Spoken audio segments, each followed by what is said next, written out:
চলতি সপ্তাহে শেখ হাসিনা সহ অন্তত ১২ জনের বিরুদ্ধে আরেকটি মামলা করতে যাচ্ছে দুদক। সৈয়দপুর, যশোর ও রাজশাহী বিমানবন্দরের রানওয়ে উন্নয়নের নামে অর্থ আত্মসাতের অভিযোগে দায়ের করা হবে এই মামলা। অনুসন্ধানের অংশ হিসেবে এরই মধ্যে শনিবার সাবেক বিমান সচিব মোকাম্মেল হোসেনের বাসায় গিয়ে জিজ্ঞাসাবাদ করে দুদকের একটি দল।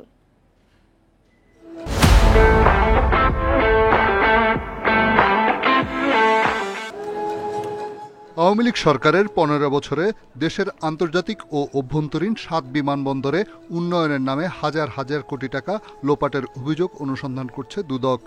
এর মধ্যে ৩টি উন্নয়ন প্রকল্পের নামে ৮১২ কোটি টাকা আত্মসাতের অভিযোগে ১৮ জনকে আসামি করে ৩টি মামলা করেছে সংস্থাটি। এছাড়া সৈয়দপুর, যশোর ও রাজশাহী বিমানবন্দরে রানওয়ে উন্নয়নের দুর্নীতির অনুসন্ধানে ৫ মে একটি চিঠিতে সাবেক প্রধানমন্ত্রী শেখ হাসিনা, সাবেক প্রতিমন্ত্রী মাহবুব আলী ও সাবেক সচিব মোকাম্মেল হককে তলব করা হয়। ৮ মে তাদের প্রধান কার্যালয়ে হাজির হয়ে বক্তব্য প্রদানের অনুরোধ করা হয়।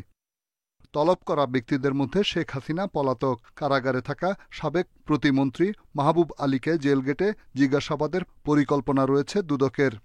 দেশের বিভিন্ন বিমানবন্দরের উন্নয়ন কাজের নামে হাজার হাজার কোটি টাকা লুটপাট এবং আত্মসাতের অভিযোগে দুর্নীতি দমন কমিশন একটি অনুসন্ধান কার্যক্রম পরিচালনা করছে। সাবেক দুদক কমিশনার আসিয়া খাতুনের স্বামী সাবেক বিমান সচিব মোকাম্মেল হককে শনিবার তার বাসায় জিজ্ঞাসাবাদ করে দুদকের ৩ সদস্যের দল।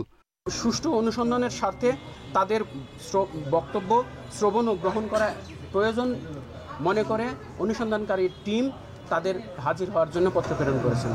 দুদক সূত্র জানায়, রানওয়ে নির্মাণে দুর্নীতির অনুসন্ধান প্রায় শেষ।